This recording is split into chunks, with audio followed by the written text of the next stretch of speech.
Juan to the rescue, as always. All right, we got a pretty easy agenda, I think. We're going to see if there's any guests here. Any guests? All right. You got to stand up. Got to tell you who you are. Hi, my name is Lenoncito. I'm Jake's cousin, and I'm here because I was just been interested in what he's been doing, and he's been taking me out spearfishing the last, I would say, 9-10 months. We started in lobster season, and we started going like 3 times a week. Ended up with 120 lobsters my first year, and then I have an eye on. Who are you talking about? Denial. I have no idea what you're talking about. And then recently, since the lobster season ended, I have shot a lot of calico bass. My biggest is 5 pound, and then I caught a 10-pound sheephead, which Jake has been on me about not shooting them no more. So now I'm just trying to get my first white sea bass in my first year, or a yellowtail my first year. That's what I'm looking for. You. So, yeah. Welcome. That's right.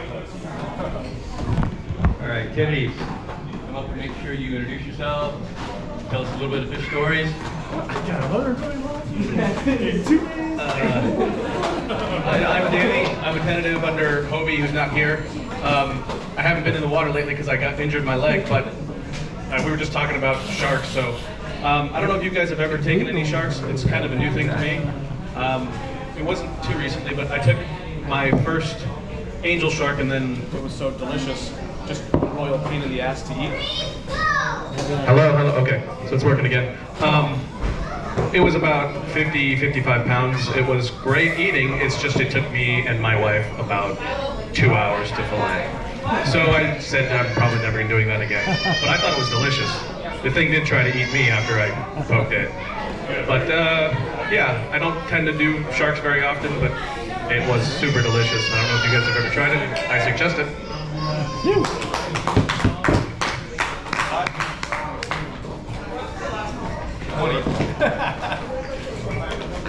Hey, what's up, guys? I'm Todd, tentative under Del White here. And yeah, I haven't been in the water the last 2 weeks, but I just got back from Bay of LA, and it was my second trip down there. And I'll tell you what, it's amazing how 12 days will change. I went down there with the IDX team with Mike Brave and Ryan Moore, and we were wearing 5 mil wetsuits, and the water was warm, and then I went back down there 12 days later, and I brought a 3 mil wetsuit, and man, it was phenomenal, just the way it changes down there. So we stayed at King Gray House, and that guy has it set up. He's got the pongas, he's got the hotel, he's got the ice machines, the play. I mean, it's a one-stop shop down there. And we slayed them. I shot 5 yellowtail in one day. It's a personal best for me, so I was pretty stoked about that. And then every day we were shooting yellowtail and rod and reeling them and stuff like that. So it was a good time. But looking to get out in the water this Friday. I think Alex and I are gonna go patty hopping. But that's all I've got to report.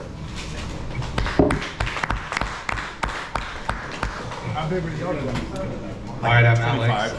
Lauren's my sponsor. Didn't really do much lately. Yeah, just caught a couple trout, 2 salmon for my first time, little tiny baby ones. Tasted delicious. Yeah, I had like 2 bites and they were gone. So yeah, they were that tiny, but amazing. Awesome. That's it.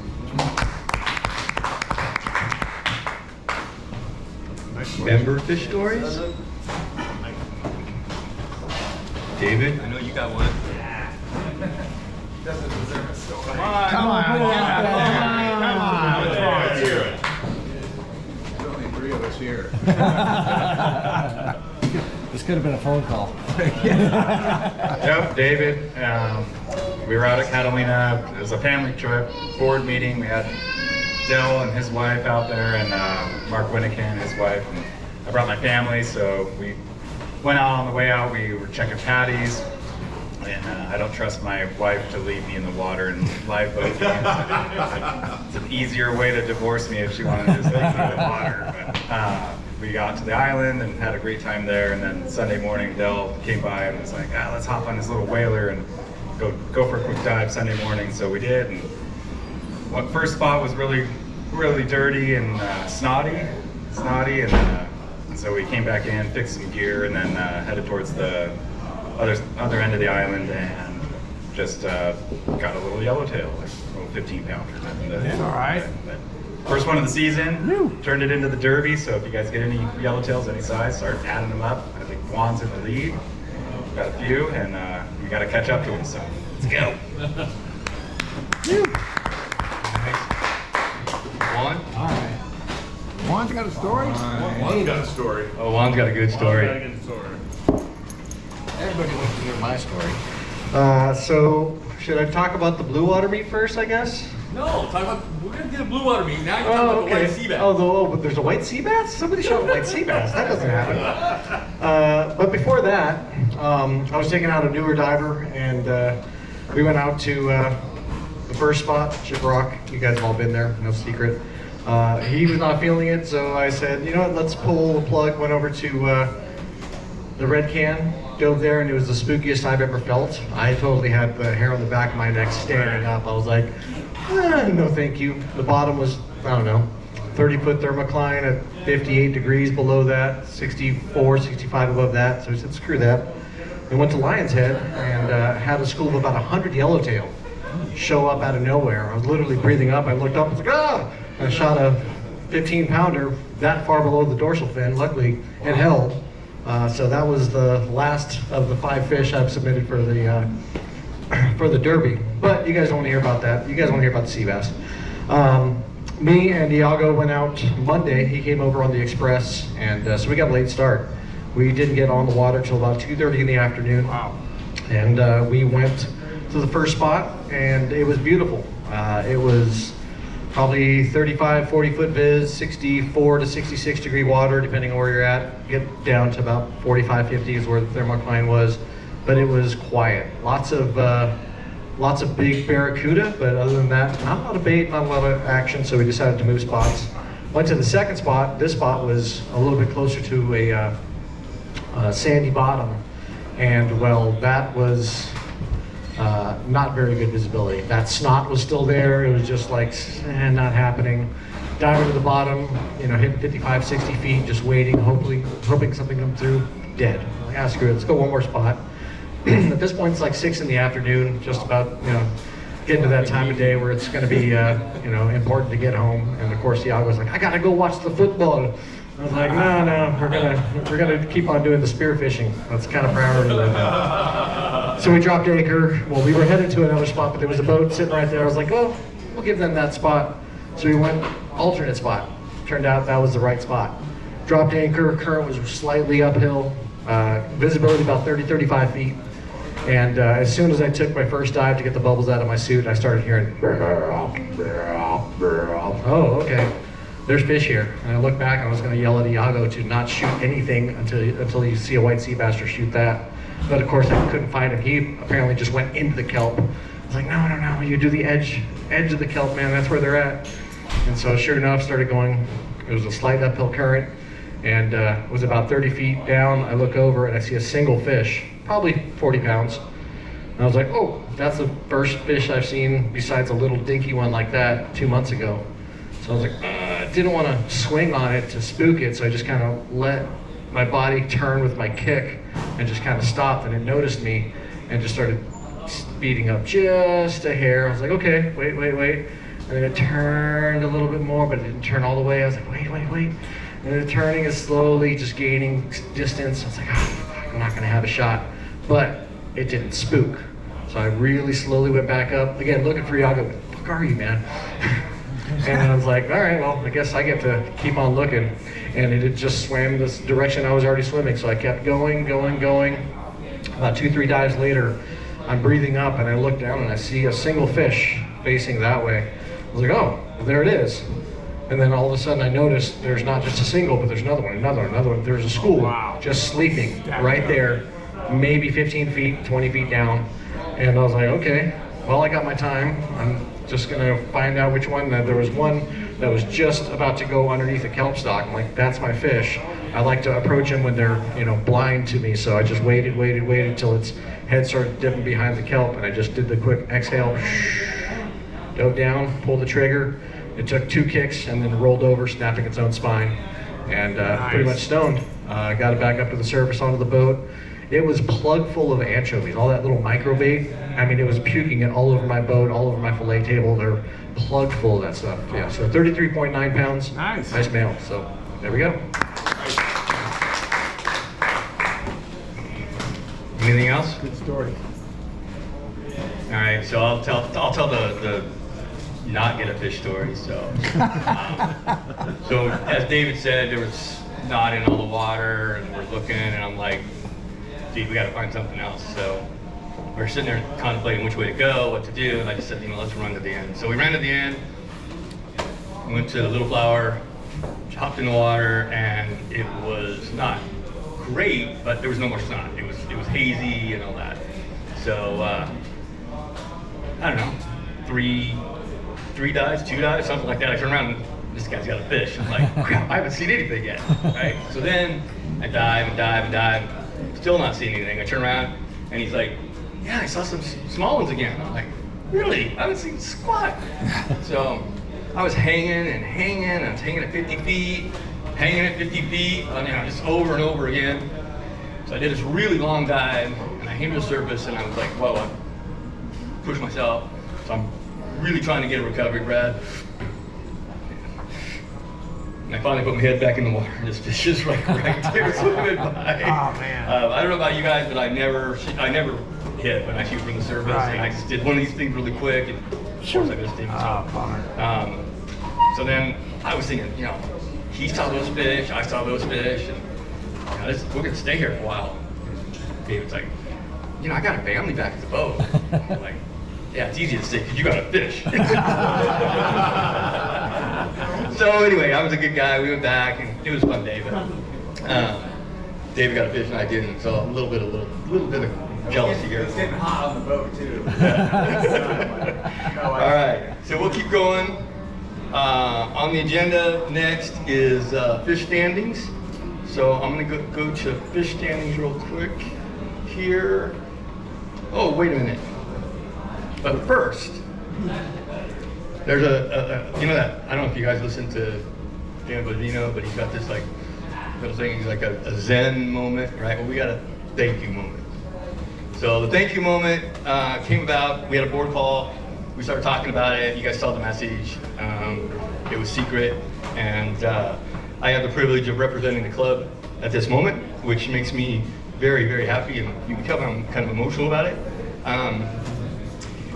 Oops, what happened? It didn't go right. Sorry. Thank you moment is for Juan. My first story about Juan. So I'm not even a member of the club. Maybe I was, I can't remember exactly, a long time ago. The club used to do these campouts at Catalina on the backside.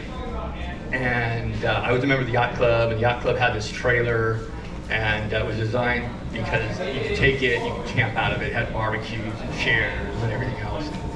So I volunteered to bring it to the club, and then it was like, oh wait, what the heck did I just do? I have no way of getting this thing from where it is over to the little harbor and everything else. And somebody said, hey, you gotta talk to this one guy. Okay, who's this one guy? And he's like, oh yeah, one lives over there, yeah, whatever. So I meet this one guy, and all of a sudden, everything that needed to happen, happened, just like magic. Everything we needed to do, moving a trailer, getting permission, blah, blah, blah, everything. Just, I'm thinking, man, this guy's pretty cool, I like it. Next year, I knew who Juan was, so I called Juan and said, hey, we're gonna have it a Little Harbor again. Oh, don't worry, I got it all taken care of. Before I even called him, he had everything taken care of. And that's just the kind of guy he is. So I've got to know him a lot since then. And for those of you that have been to Blue Water Meet, you know what he does every single year to support us as Blue Water Meet, this year especially. And so we put out a call to this club. This club, like myself, love this man. We have raised enough money to buy Juan a brand new dinghy.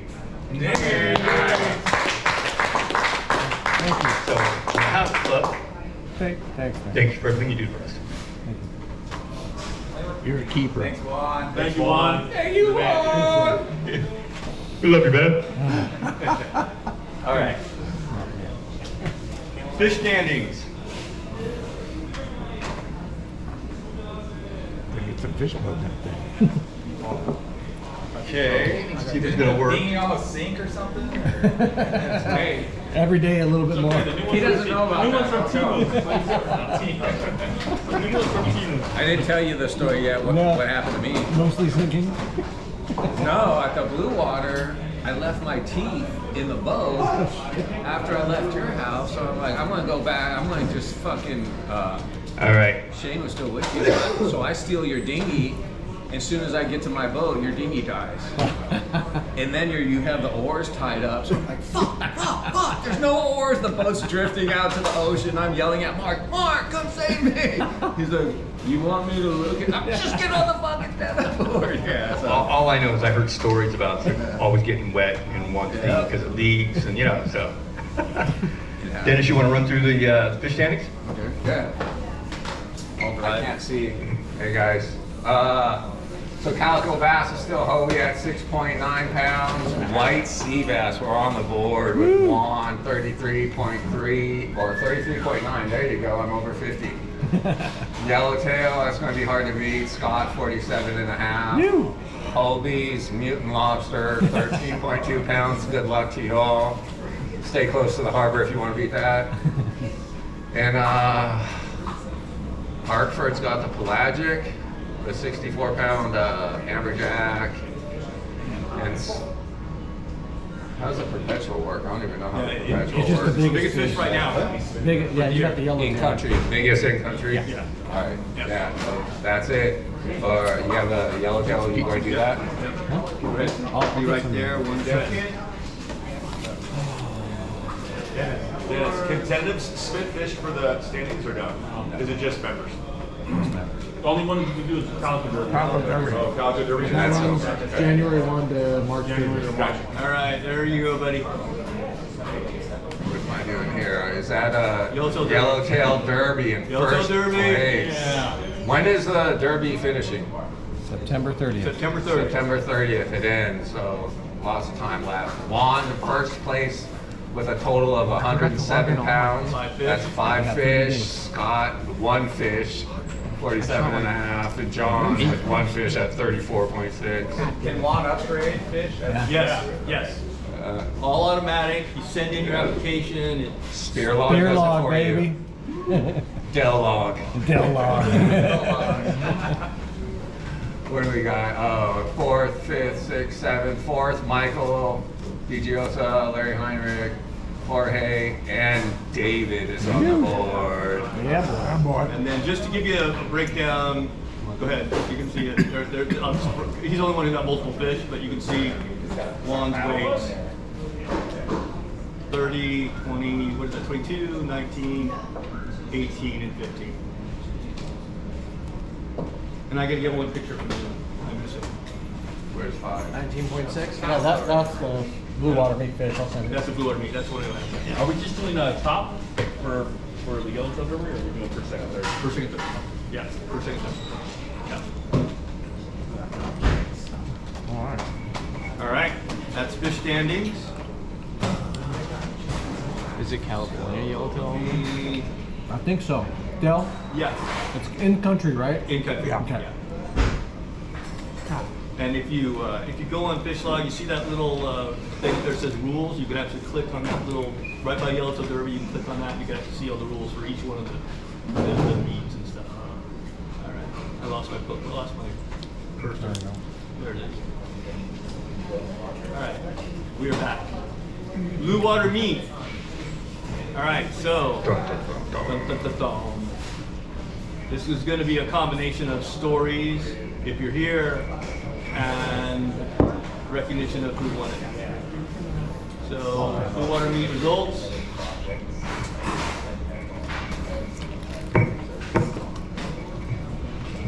Richie couldn't make it. I talked to him. He was going to try. He leaves for Greece. Then he got postponed the Greece trip because he's still in Mexico, and so he said he wanted to be here. So we're going to figure out how to get him here and recognize him. And we also talked about taking the trophy over to the Fathom Mirrors Club and giving it to him there. So Richie won with a 30.2 pound white sea bass. Michael came in second with a yellowtail. Larry third, yellowtail at 21 pounds. Juan with a 19.6, and Jorge George with 18.85. So the two people that are here, right? Okay. Tell your story first. And George, so stories JJ. right now. Yeah, 5th place, and I really think that I could have been 3rd. And I don't really care about the competition side of it, but 3rd, 4th, and 5th were really close. And I shot this fish. That was like some of the worst conditions I've ever seen at Catalina, but somebody forgot to get gas. So we had to go to the Isthmus Reef. It was 6 o'clock in the morning, and we're like, dude, we got up in the morning, and I turned on the boat. I'm like, where's the gas? And then, yeah, the gas dock didn't open until 8, so I'm like, okay, let's go to the Isthmus Reef and kill some time till the gas dock opens up. So we go, and that was the only spot that had a decent current. No viz, no bait, just decent current. And I kind of go out to where I can't see the bottom anymore. And maybe after about 15 minutes, I look up and I see this yellowtail, like as far as the visibility allowed me to see, and he wanted nothing to do with me. So I threw the flasher between him and me, and I don't know how he saw it, because he was facing that way. And I threw it between him and I, and somehow he was just like, wow. And like, saw the flasher and came right into it, and I just kind of met him in the middle, and as soon as he turned, I shot him right behind the gill plate and short lined him. He took a good run, kind of got down maybe like 40 feet. And the reason I was saying that I thought that maybe I could have gotten 3rd place is because he puked up with like 5 or 6 fish. Like, I was pulling him up and he was just like, bleh, like full mackerel. And I'm like, oh fuck. And then another one, bleh. And I'm like, dude, stop. Like, every fish that he puked, I was like debunked, like 3rd, 4th. And he got like 5 or 6 fish out, dude. It was like big mackerel, whole sardines. He spit out a whole senorita fish, and then, yeah, that was the only fish we saw all day. I dove Thursday, Friday, Saturday, and I only saw and shot 1 fish. So that was tough, but a lot of fun.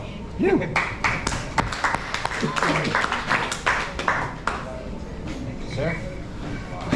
So yeah, I don't know if you guys read the story, the write-up in the newsletter I just put out this morning. I went out to ship. Normally, I try to pick 1 or 2 spots, maybe 3 at most, and stick around there just to minimize the amount of travel time, fuel burn, all that kind of stuff, and just kind of stake your claim, so to speak. But I knew that big groundswell was running, and I knew the entire backside was going to be marginal at best, and it turns out I was right. But Shiprock was beautiful. We were there at 6:15 in the morning. We were the first boat there, but by 6:30, there were other boats already pulling in, and of course, the current was running downhill, went into it, and it was real quiet, nothing going on, so I turned around, started heading back to the boat, and coincidentally, the current actually started coming directly out of the isthmus. I was like, oh, that's kind of nice. And so I'm working that little, south isthmus side, and then I look over, and Shane's boat is now drifting right towards the rocks. Apparently, the chain had the line had chafed off right where the chain hooks up to it, and was just drifting towards the rocks. I'm like, oh, Shane! Oh, he was already at it, pushing it out of the way. I'm like, oh, thank God. So I go over there. He's like, well, what happened? He's like, did it slip? And I was like, nope, the line just dangling up. Shit, it's chafed. Okay, there goes another half hour looking for the anchor and the chain. So luckily found it, hopped back on board, spliced it all together, got it all set up, dropped it too deep, had to dive down, pull it out of the hole, put it again. I was like, oh, damn. All right, current's still going. Luckily, all the other boats are watching this whole mayhem. They're not helping at all, of course, but whatever. I see a single fish, it was a school. And it's a big fish, probably 30 pounders. And I'm already like, oh, it's the only fish I've seen in the past few weeks. And so I take a long shot. I got my tuna gun out because I knew I just wanted all the power I could, and I still fucking missed. I was like, ah, man. So reloading. All right, goddamn. So take a time out of the boat, head back in the water, and by the time I got back in, the current was now coming from the mainland side, so like the northeast side. Like that's another very strange current. Just it was spinning around all day, very strange. And so I get over there, and at this point, there's like a group of, I don't know, 4 teenagers pole spearing in the shallows. There's 2 boats, you know, drifting out there. There's the guys who showed up at 6:15 catching all the calicos and hooting and hollering, high-fiving. I was like, oh, it's happening out here. And luckily, nobody was out there because nobody knew what the hell they were doing. So I went up into the current, and I just, I was down about 15 feet, just kind of leveled off, and looked up and saw a school of fish. And I was like, okay. Gave it the croak, and they turned right at me. Center punched it, strung it, perfect. Got it back on the boat, awesome. I got a fish, put it in the bag, started making myself a sandwich. Then I look over, and the reef's right here. Now the current and wind had spun us around, so now I have to scramble to get the anchor up and tell Shane, hey man, I got to re-anchor. So nothing but boat problems apparently, but still got 4th place. And boy. Anybody else have any blue water meat stories? Yeah, there we go. Well, like you said, the backside, nothing. We went out there, saw nothing, went around towards the slide, and we were like, well, whatever, what can I go right around there?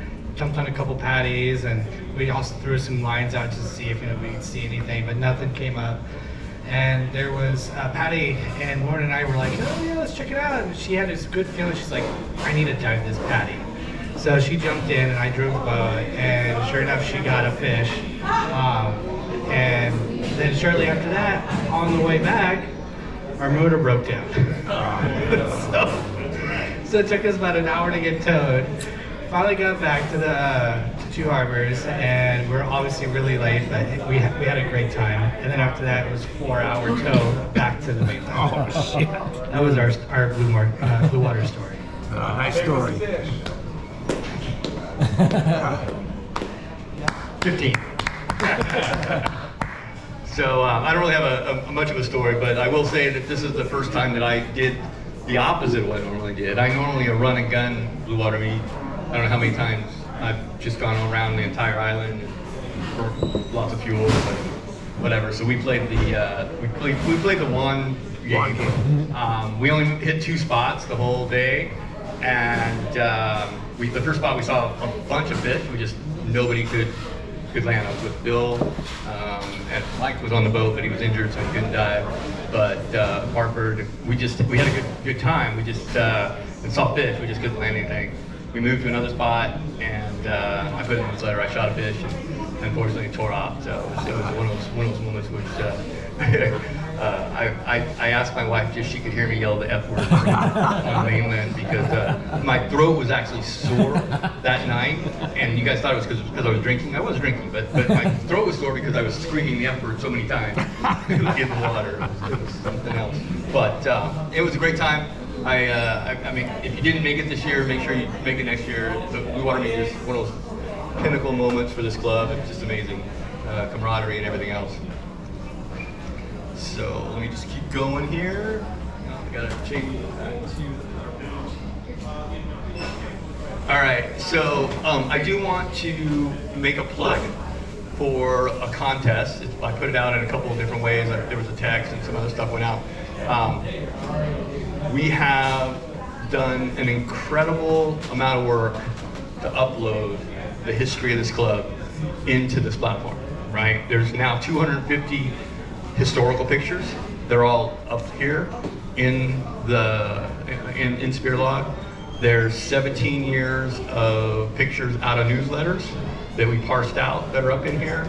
And then the amount of member updates is incredible. I mean, there was 300 member upgrades over the last 30 days. So there's been a lot of people putting their pictures up.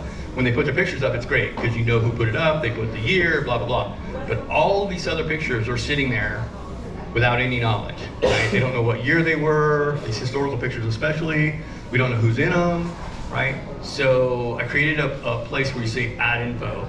And when you add info, you can go in and you can tag them. You can put who the divers are, you can put the year if you know, etc. And then it will be stored for forever. I actually found in the president's box an old hand drawing of the Kent McIntyre award when they were first developing it. And there's actually a handwritten note from Don Gabri about Kent passing and all that. So I took pictures of that, and now that's uploaded in this historical, place for we're what, 63 years. This is our 63rd Blue Water meet, so 63 years from now, if there's still places to dive, knowing the MPAs and all that, but assuming there's still places to dive and this club still exists in 63 more years, well, they'll have a way of looking back. The way we look back on these guys, they'll look back on us, right? So it's really something I've taken on as a real passion of mine right now. So we introduced already, the board approved it, we're introducing a contest. So first thing you want to do is you want to participate in the contest. Second thing you want to do, you want to be at next month's meeting. The person who uploads the most fish, the person who uploads the most pictures of members, because there's two sections. There's a fish section and then there's a member section where you just put pictures from the Christmas parties and those kind of things. Then there's a video section. Thanks to our friend Alex, he said, you need videos. So we created a video section that you can actually upload videos. So most fish pictures, most member pictures, most videos, and most updates. So the person who wins 1, 2, 3, or 4 of those categories, right? That person, or those people, those 4 categories, the club will put in $50, they will buy on your behalf, $50 worth of 50-50 tickets. And they will put them in the 50-50 pool. So next month's 50-50 pool is going to have at least $200 before anybody buys a ticket, right? And so any of these people don't even have to be here. It'll have their name on them. We're going to put them on their behalf, whether they're here or not. They could potentially win the 50-50.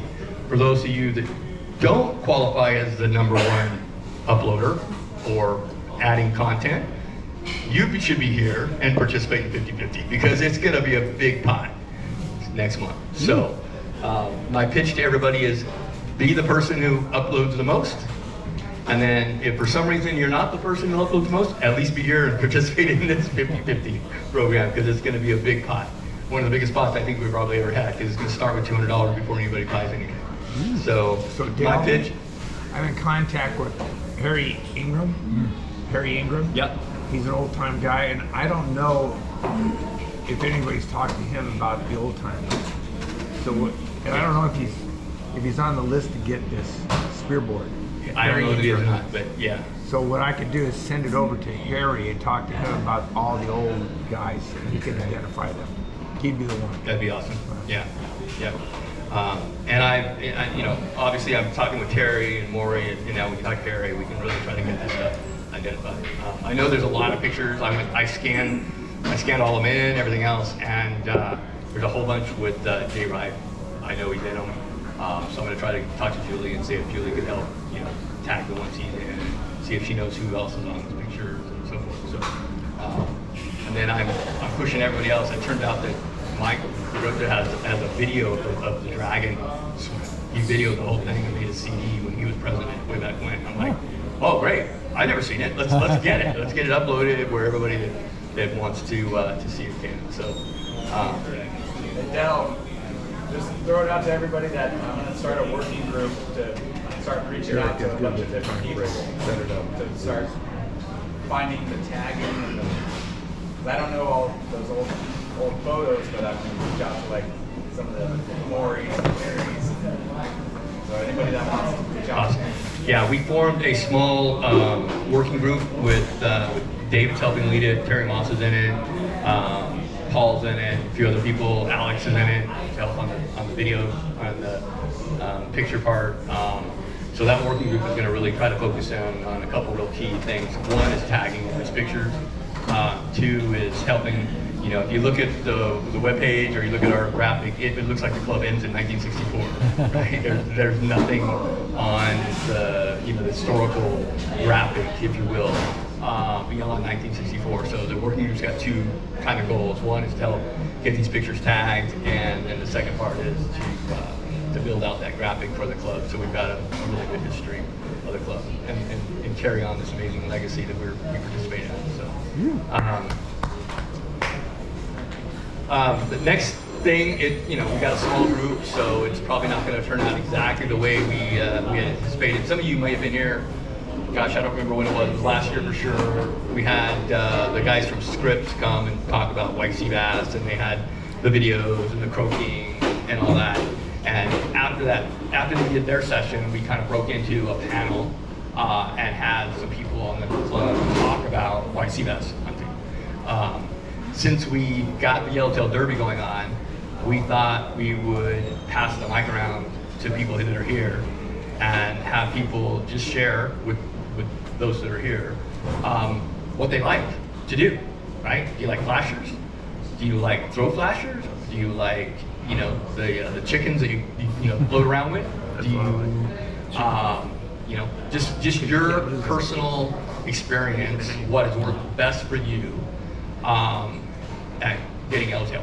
We have the Yellowtail Derby going on. So one of the things that I have a philosophy that this is one of the most amazing sports that's not a zero-sum equation, right? Meaning if I do well, it doesn't take anything away from someone else, right? So this is a sport where you can literally share your knowledge with everybody, and it doesn't detract from you being able to get a big fish.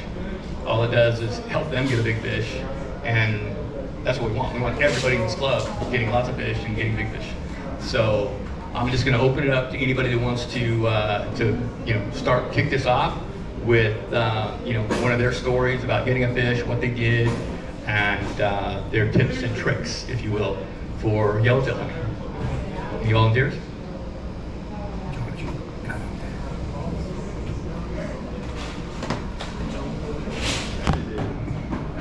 My name's Jeff. I like, when we're diving high spots, I like to stay up current and far out in front of the bait and way in front of the blacksmith. And I don't stay in the blacksmith. They'll come through once in a while, but for me, I seem to have the most success. And it's always, you know, it's like a constant kick. Stay up in front, and I'll drift back, I'll get sidetracked, I'll be thinking of looking to the side, and maybe think I see something, but it's a constant. It's like being, yeah, you're just like in a pool with a weight machine. You're just constantly swimming up front, and you got to stay in the front. That works for me. Yeah, I was gonna say, kind of one thing that I've kind of learned is I was like the king of sloppy shots. I felt like, I would take shots from up top or take shots that were no good. And one of the things that I learned is just to really, be patient. You don't know how many times that you'll dive down and you'll think, the fish will turn around and come back. And as it's kind of trailing off, all of a sudden, sometimes, I don't know, it's a 50-50 shot or maybe it's less than that, but they'll turn around and come back and look at you, and you're thinking like, I could have took that shot and it would have been a 25% chance that I hit it. And this probably happened to you guys, right? You guys, there's a lot of experience in this room, but it'll turn around like, oh, that's such a better shot. I'm glad I just waited for that turn. So be patient is what I've learned, and I'm sure that you guys know, but even more so on taking a poor shot.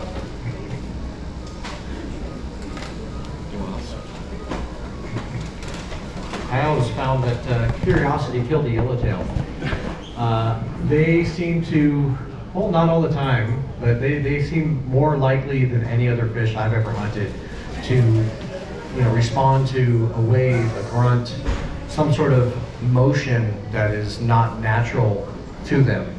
So if, you could get that works too, and that doesn't take up any of your air, doing the wave at them like that. Flashers, I don't use them. It's just another thing I got to worry about. I've lost every single flasher I've not ever thrown, but I've ever had and it's just putting plastic in the water.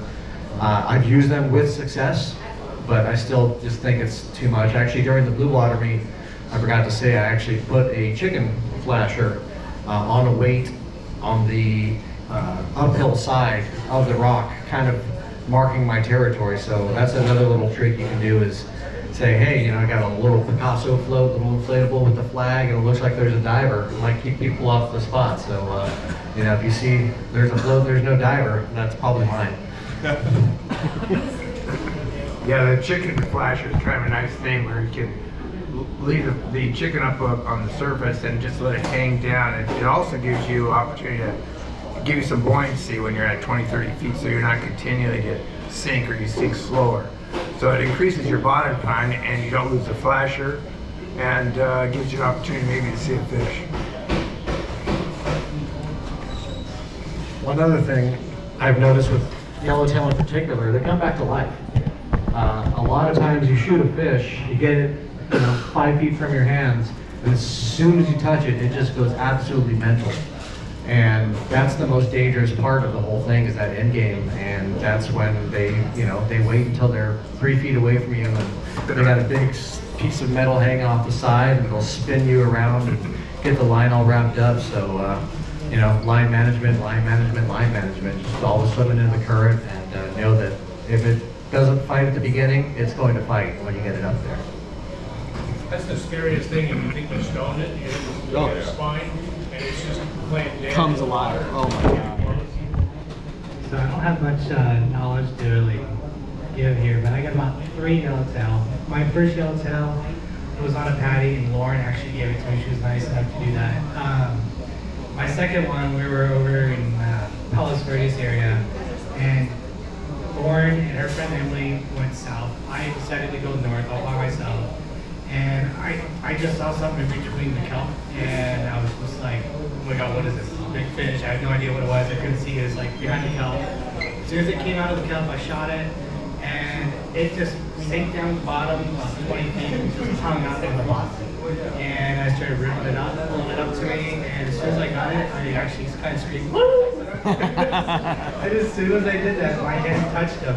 And he just, like you said, he went nuts, and he just started going down. I let him do his thing, around by kelp. And then my last one, he was usually right on the edge, you know, to the point where I couldn't see. It was about 100 feet to this at San Clemente Island that day, which is phenomenal. I've never seen that. And I saw this group coming in, and the first one that I wanted was the one at the very beginning. He was the biggest, and he must have been at least 30 pounds, because mine was about 25. And I knew I didn't have the shot, and just like you were saying, Todd, you know, you gotta wait. So I waited, and I had a flasher. And funny enough, the flasher that I had, I found that same day. Probably mine. I found it about 15 feet of water, and I was like, oh cool, I found a flasher. And I started flashing, and I was twirling it, and that's actually what brought the fish to me. But that's the first time I used a flasher and actually got a fish. And yeah, I mean, so at least now I know I can do that. But I mean, I had a really bad cold that day, and I couldn't dive. I could only dive about 5 feet, so I shot him from the surface. Oh boy. So that was a pretty wild shot, pretty fun game that I played. Anybody else? I will tell you that, so I was probably 19, 20, and I had a really couple good trips to Mexico starting when I was 17, and but I wanted to get yellowtail. I hadn't got a yellowtail, I got grouper, some other things, and there was this Mexican guy that, I don't know, he probably, at the time, he looked like he was 85. I mean, he just, you know, I was in my 20s, he just looked really old. Why are you looking at me? Well, you know, but just if you, the gray hair, that's what it is. So, but I remember him telling me something that just correlated with what Jeff said. I was asking him about it, and he's like, swim past the bait, and then keep swimming. And when you think you've swam far enough, swim further. and it always stuck with me, because he just, you know, and now, you know, 61 years old, I still remember this thing. It's like, swim past the bait. And then when you think you've swam past it far enough, you're not far enough. Keep going. And so that's been my my motto, is to try to get out of the bait, keep going. I sometimes forget, to your point, you know, you put back in them, you got that comfort zone because you can see them. But my biggest yellowtail is 63 pounds, and it was exactly that. I swam outside the bait. Now, fortunately, we had really good visibility within Mexico, within the U.S. It was in Mexico, and I could turn around and I could look back behind me, and about 60, 70 feet of visibility, I could still see the bait, and it was a big wall. And so what I would do is I'd be watching out, and I'd keep looking back and keep looking back, and they told me it was coming. Right? They all moved, so I knew, made a dive, etc. That scenario has repeated itself in my career at least 20 times, right? Out in front of the bait, still see the bait, watch the bait move. They tell you what's going on. So my favorite scenario is having really good viz, being the bait way behind me, and then watching them move. And then, now obviously we got seals up here and stuff. Sometimes you see a move and it's not a fish, it's a seal, but that's been I would say my number one trick to get big fish. I've shot plenty over 50, and obviously my 63 is my biggest, so that bait thing is my thing. So.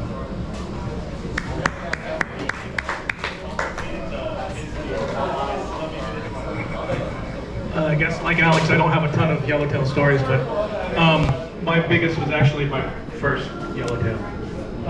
Way back when, I don't know if you guys all know, he's a member, I think he's inactive, but Captain George, he used to run cattle boats, and I went on a lot of his trips. I did exactly what somebody else told me, which sounds kind of like, hey, this is why I learned it, and that's why I got lucky. But I was probably about 30 feet down. I saw a school, we're at Clemente, and I saw a school of 3, and I did everything I could to kind of catch up to them, and I had no chance in hell. They were just going away and had nothing to do with me. So I don't know if it was Maury, something that Maury had said to me or not, but I know somebody in the club had said it. But essentially, I feigned not interest, and I turned 90 degrees and dove even deeper, even though I was already out of air, to be honest. It was hilarious because they turned out right in front of my gun, and they had been going away with me. So the fact that they had turned out right in front of my gun was great, so it was an easy shot. But again, this was my first yellowtail, and I had an Ulu sub with a 100-yard, I think it is, the giant Ulu sub reel, and it had a tagline on it because I didn't know what my yard reel, and I had like a 100-foot float line that I was dragging, so that was all tangled around me. And then with the slip tip still in the fish, I was probably a 12-foot hammerhead shark decided to show up and want a piece. I mean, he was turning really fast, but all I could poke him with was the butt end of this shaft. And it turned out that part of the video, part of the action of the shark harassing me was filmed by one of the guys that was on the boat, came up later on and said, hey, good job, I saw that. And I was thinking, you could have helped, because I didn't know anything. But it was great, that was my first fish, and first yellowtail, and that was like 42 pounds. So. All right, anybody else? Any yellowtail comments, questions? All right, I got one more thing. So anybody that wants one of those waterproof whistles, I've got some up here to give away. I was doing one of my Amazon things and thought I was ordering 4 of these, and I ordered 4 packs. So I have some extra whistles. I don't know if I told you that story, but I know the guys who are on my boat have heard it. My boat neighbor, he had a 55-foot Viking. It burnt, and they now have a new Viking, insurance, everything else, but their inverter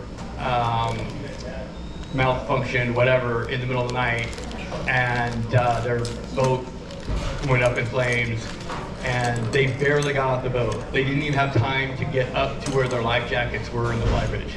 So those of you who've been on my boat know I've changed everything. My life jackets are no longer up top. My ditch bag is no longer up top. It's down below where if we got to run out, it's right there.